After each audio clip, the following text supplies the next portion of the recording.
I'm going to do that now, but before I do that, I do want to explain one more card on your table, because this is the last you will hear of me tonight unless I get to talk to you after. There's a card on your table that's an information and prayer card. We would love to please have each of you fill that out. There's a box to deposit those as you leave today. If you have a prayer request, our prayer team will be praying for you over these next few weeks and months so that we can follow up with you with that. Also, there's a place to mark if you'd like more information about future events and such. So just fill that card out, please. Even if you've been here for 10 years at Grace, we still want you to do that for us. Thank you for that. Well, our speaker's name tonight is Kim Jaggers, if you haven't heard her name yet. And I just had the incredible pleasure to visit with her by phone over these last few months. I was introduced to her by a gal named Karen Alexander Doyle, which many of you met at our previous events. And it's truly a blessing how God has certainly placed people in the path of Grace Church and all of us here for such a time as this. I really believe that Kim was meant to be here tonight. God totally aligned all of what needed to happen for her to be here, and it's a long story, so I'm not going to tell you right now. But I would love to tell you a little bit about Kim. God has opened so many doors for Kim to minister to women as not only a speaker, but a writer and a ministry leader. One thing I have learned about Kim is that she loves Jesus with all of her heart, and she has such a passion. I'm so sorry for that. I don't know what I'm doing wrong. But she has a passion for others to just develop a run to him attitude, to love him and crave his word more than chocolate. Some of you know what I mean. She has spoken at numerous events across the country. She authors an internationally received e-devotional entitled Single Moment. Later this evening, you will have a chance to sign up for that so you can stay connected to her. We have a table in the back where you'll be able to sign up, and she'll take that home with her. And she has served as a guest blogger for Lifeway's Women Reaching Women, so many of you may have already heard about her. She has a very compelling story, and she'll be sharing that with us this evening. She was featured on, I know many of you know Nancy Lee DeMoss, and you listen to her radio program, Revive Our Hearts, and Kim was a speaker on that program for a 4-day long segment. That's amazing. Her favorite thing, I know, is just having fun and laughing and living with her family. That is what her true passion is. I know she started homeschooling one of her sons this past January. We had that in common. I knew it was meant to be that she come here. But I've learned that she is an excellent listener, and I'm a great talker. She prays to him like no one I've met, and her desire for you to see Jesus through her is all over her writing and speaking. So that's what I've personally learned about her in the past few months as I've shared with her on the phone. So will you please help me welcome Kim Jaggers for our evening together.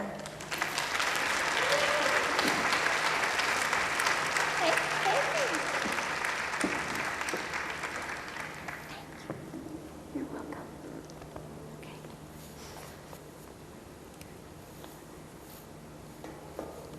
It is so great to be here. Can you all tell I'm not from here? I've been trying to talk with a less southern voice lately, but as soon as I open my mouth, y'all go, "Now, where are you from?" I'm from Knoxville, Tennessee, and I came here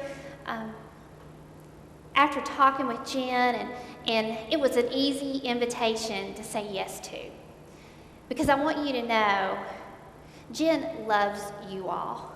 She absolutely, dearly loves you all.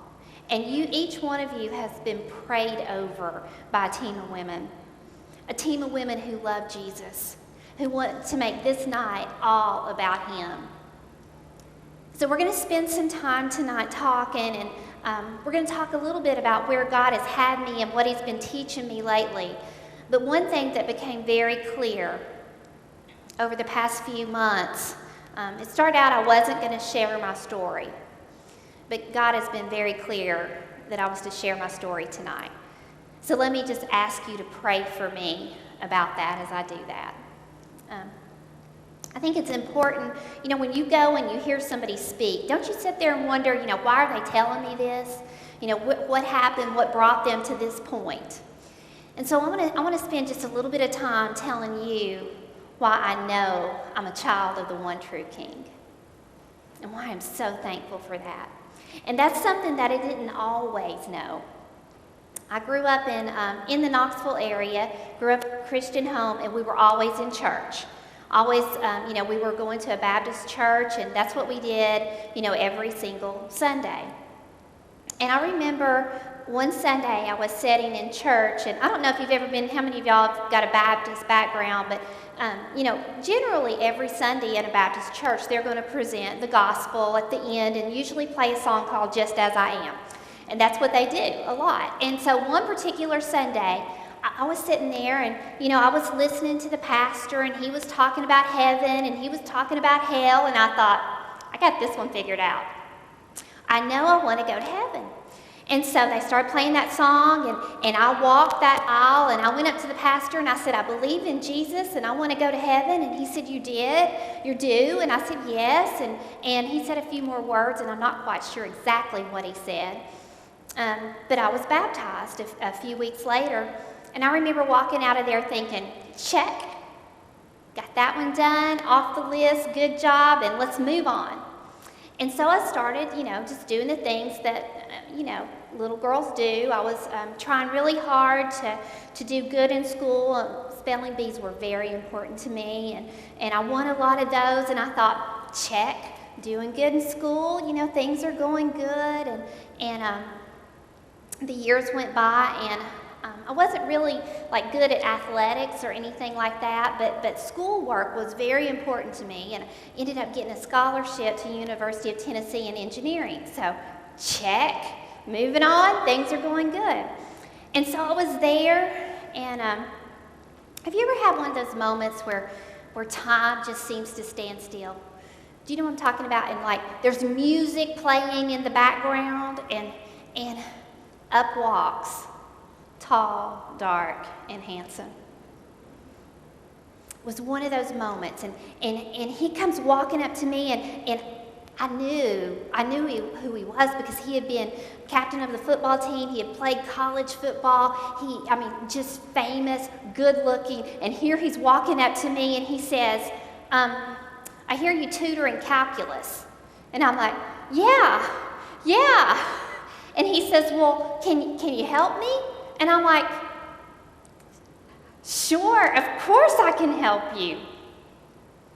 And so we started, I started trying to help him, and let me tell you, he needed a lot of help.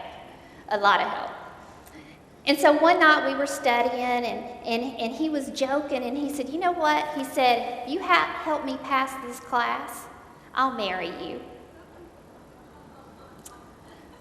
Well, sure enough, 4 years later of dating, he asked me to marry him. And suddenly, I felt like a princess. And I decided that I needed to have this huge wedding, just huge. And also, and I don't know why my mother did not stop me, but I thought it would be a great idea to walk down the aisle to the music from Gone with the Wind. And I would walk out in this great big dress with my great big hair. So I walk out, we have this beautiful wedding, we walk out to the song, Household of Faith, and that's really what I thought. I thought, this is going to be great. And things are going pretty good, and Rick absolutely spoiled me rotten. We both had good jobs, and he decided, we need to build a house. And so, we did what most newlyweds do, and we built 5,000 square feet, and that was, our house. And I'm thinking, well, this is great, but I would look around and think, I've got this gorgeous husband in this great house, but I'm just not happy. And so, pretty soon I thought, I know what I need. I need to have a baby. All my friends are having babies, and so I have a beautiful, healthy baby boy. And all my friends were like, Kim, you just got the fairy tale life. And I remember thinking, but I just thought I'd be a little bit happier. And so I had Rick paint the dining room because, surely that would do it. So we painted the dining room a different color and, all these things. And we're continuing to go to church. And I started noticing women around me. And they just seemed to have this peace and this hope and this joy. And I started looking at their lives. And their lives didn't look nearly as pretty as mine. And so I sit there and I look at them and I try to figure it out. And so pretty soon I thought, I just think they're all on Prozac. Maybe that's what's going on here because they all just, they have these awful hard things happening, but they're okay. And then I started thinking, well, maybe they watch more Oprah than I do because I was really busy and I didn't have a lot of time to watch Oprah, but so I started, doing all these things, and we continued on with life. And then one Sunday, we were sitting in church, and the pastor started talking. He was talking about a time when Jesus was in Capernaum, and this demon-possessed man comes up to him. And y'all know I'm from the South, but I'm not going to tell you I was demon-possessed and we started handling snakes or any of that stuff. But here's what happened. He's talking, and he says, this demon-possessed man comes up to Jesus, and he says, "Ha, Jesus of Nazareth, I know who you are. You are the Holy One of God." You are the Holy One of God. And have you ever wanted to ask a question in church? Because I was sitting there and I grabbed my Bible and I started trying to figure out where the pastor was and what he was preaching about. And could that be true? Could the demon actually know that Jesus was the Son of God? Because I believe Jesus is the Son of God, and I'm pretty sure I haven't read anywhere that demons are in heaven. And in that moment, I was just sitting there dying to know the answer. And the pastor started talking about having a personal relationship with Jesus Christ. He asked the question, have you ever asked Jesus to be Lord of your life? To be boss of your life? Do you know him, or do you just know about him? And I sat there because I knew. I have been in church my whole life. But I had a religion that had absolutely never changed my life. And that day I prayed and I said, God, will you just reveal yourself to me? It is crazy that I am trusting you for eternity, and I don't know you. I don't know you. Will you reveal yourself to me? And so he did. He started revealing himself to me through his word. I started going to Bible studies, and I started discovering, things that he would say in Scripture that were meant just for me. I started having those moments where I would read something in the morning, and it would apply exactly to something I was going through during the day. The God of the universe started speaking to me. What used to be such a chore to read my Bible absolutely became daily bread to me. And for the first time in my life, I really started having peace and hope and joy and rest in Jesus Christ. Finally.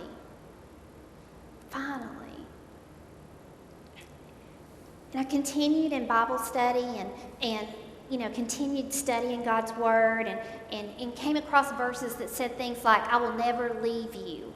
I will never forsake you. Started reading about, being fruitful and multiplying, and I liked that verse. And I thought, you know what? Let's get pregnant again. And we did. And I was also during this period of time, kind of entering my domestic phase of life, and so I decided that pickling would be a great idea. Anybody here ever pickle? Do y'all know what I'm talking about? And so I was pickling, and I was 25 weeks pregnant, and pickling on a Saturday, and lifting this big pot of hot water, and I kind of felt some water run down my leg, and I thought, that was weird because it didn't even burn, but I just kept right on going. And the next morning we were sitting in Sunday school, and my back, it just started hurting like crazy. And Rick was like, well, let me rub your back for you. And I'm like, this is not helping, it is hurting. And so we left Sunday school and we went home.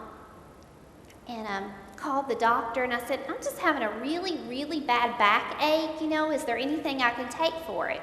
And he said, well, could you come in and let me check you? And I'm like, oh, no, you don't need to do that because I'm only 25 weeks pregnant.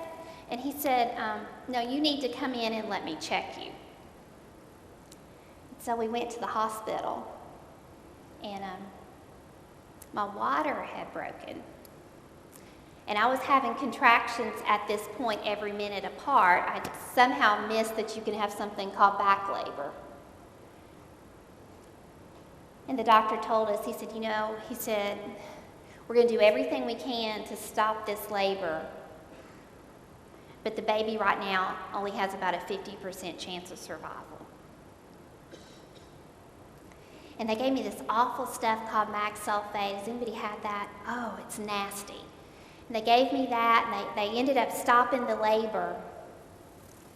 But for the next 6 weeks, I went in and out of labor, and they kept me in the hospital, and they would put this synthetic amniotic fluid back in. As I would lose the fluid, they would put more in. They would give me max sulfate, we'd stop it, then we'd start again. And over and over, we did that. And I was scared. But I kept running to God and kept trusting God. I know you're at work, and I know you're doing something.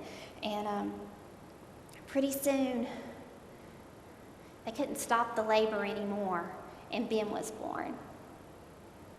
And he was 2 pounds and 12 ounces, and just this little, teeny, tiny little thing. I think we have a picture of him.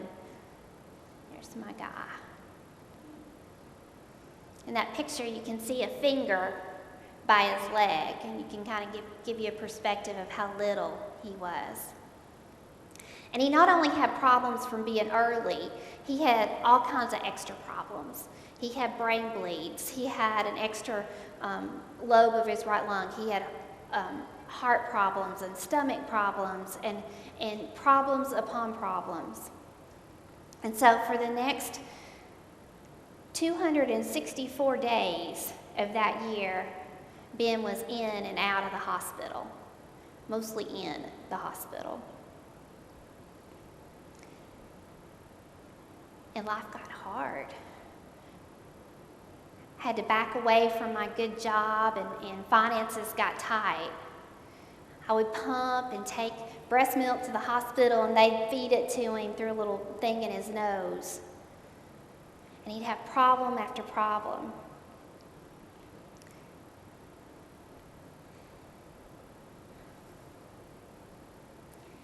And one day I remember he had a portacath put in because that's how they were able to access easier for him.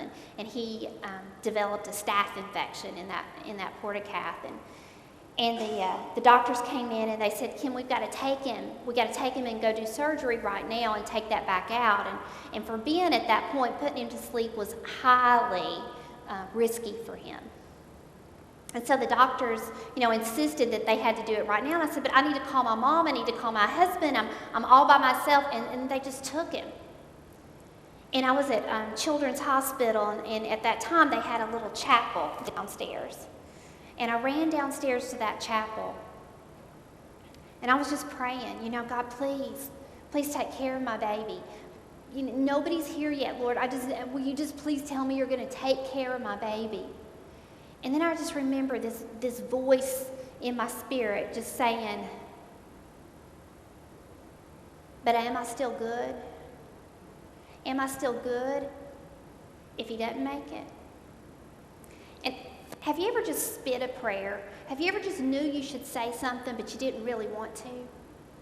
And I remember just praying, God, I know you're good. Lord, I know you're good even if you take this baby from me.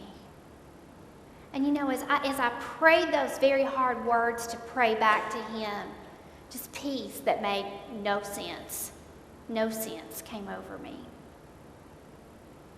And Ben made it through that surgery.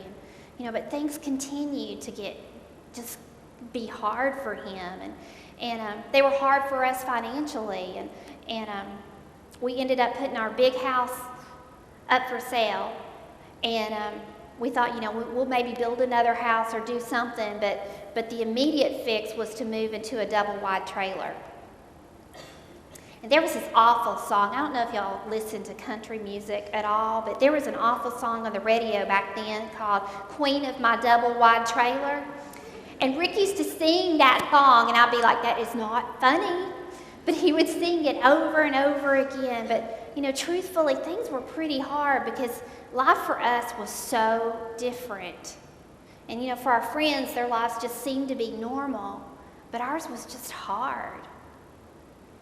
And, being the math person, I had always been the one to take care of the checkbook, and balance the checkbook and all that stuff. So there was one day where I was home and I was trying to figure out, okay, we've moved to a trailer. Why don't we have money now? And so I'm going through the bank account, looking at everything, and I noticed there's 20 withdrawals for $20 on one day. I said, 20 withdrawals for $20 at an ATM on one day? It was $400. And I called Rick, who had never, ever looked at a bank statement before and did not realize that would all show up like that. He thought it might just be sporadically through the statement. I called him at work and I said, why would you go to an ATM 20 times in one day for $20? That's $400. What are you doing? He said, I'll be home in a little bit and we'll talk about it. Those were the longest moments. And my mind was racing and I was thinking, he's got a girlfriend or I don't know what. And he comes walking in the door and he says, I need you to sit down. And Will, at this point, he's almost 3, and Ben's at the hospital, and Will's running around, and he's like, honey, I need you to sit down.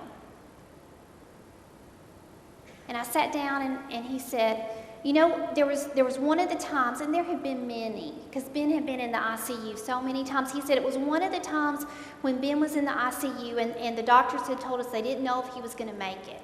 And he said, Kim, I couldn't fix anything. I couldn't make anything better. And he said, I just couldn't take it. And he said, somebody in high school had told me, if you smoke pot, you'll forget your problems. And I looked at him and I said, you smoked pot? And he said, no. And I said, oh, good. He said, Kim, listen to me. He said, I went to the strip at UT, and I was going to buy pot. But the guy told me he didn't have any, and he gave me cocaine. And this man, who I absolutely adored, who didn't even drink beer, who went to church all the time, was sitting there telling me, I'm addicted to cocaine. And I was so mad. I was so mad. And I remember thinking, I just want to hit you. I was so mad. But in my voice, in my spirit, was this little voice. And it wasn't the voice of like booming God. It was this little old lady from my Bible study who over and over again said, at random times and for really no apparent reason, marriage is a commitment to the Lord. Marriage is a commitment to the Lord. And in that moment, I heard her voice over and over again saying that. And I knew from studying God's Word that God holds marriage pretty high. And so I looked at Rick, and instead of like decking him, I said, maybe we should go talk to Pastor Sam. And so we went, and we sat down, and Rick made a profession of faith. He said the same thing. He said, I've been in church all my life.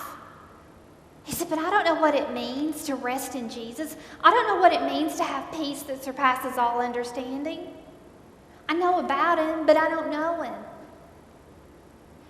And he, that day, asked Jesus to be Lord of his life. And I was sitting there and I was thinking, yes, Lord, this is how you used all that hard and you're bringing it to good. That's what you're doing. And I was so excited. I was so excited. But Rick was also physically addicted to cocaine. And so with my pastor, we went and checked him into a rehabilitation center. And y'all, I've never been in a place like that before. And I walked in and there were all these people and they had all this, they just looked different. And I walked in there and they said, we need to look in your purse. I said, what do you mean you need to look in my purse? I'm not the one here for treatment, it's him. And they said, no, we need to make sure you're not bringing something in for him. I'm like, oh, I would never do that. Do you know my daddy? I would not do that. And I'm trying to explain all of this, and all these things are happening, and I'm just like appalled at the entire situation. And then they said, you're going to need to say goodbye because you're not going to be able to talk for 10 days. He's going to be here for 10 days, and you can't talk to him, and it's time for you to go. And I walked out crying. And I cried the whole way home. Because life had just turned out a little different than I thought it would. And I kept praying, God, I know you're here. I know you're in the midst of this. I know you say you'll never leave me. You'll never forsake me. And I went home that day, and the telephone rang twice, 2 different doctors. And they had discovered that Ben's T cells were not working. So his immune system was not working. And also, he was throwing up everything. He couldn't keep anything down. And they said, Kim, we classify him now as failure to thrive. And what we want to do is we want to take his stomach and we're going to wrap it around his esophagus so he can't throw up everything. And then we're going to feed him through a G-tube in his belly. Kim, you need to understand this is a very risky surgery for such a sick little guy. We want you to take him home for the weekend, and we want you to enjoy him. We want you to take him home for the weekend, and we want you to enjoy him. And y'all, I knew what he meant. I called the rehabilitation center, and I told them what was going on with our baby. I told them that he was scheduled for surgery and that the surgery would be done on Tuesday, and could Rick come home and just see Ben? Would that be okay? And the counselors there said, yeah, we think he'll be fine to do that. And so I went and picked him up, and we came home, and it was the weekend of the first UT football game. And I don't know if y'all have ever been in Knoxville when it's a UT football game, but everybody's orange and everybody's crazy, and it's just a fun time. And so we decided that we would bring the boys home and just pretend like everything was normal. We just wanted to feel normal. And so Mom had said, I'll do snacks at the house, and y'all come over and we'll watch the game, and that's what we'll do. And so that's what we were planning on for Saturday, and this was Friday night.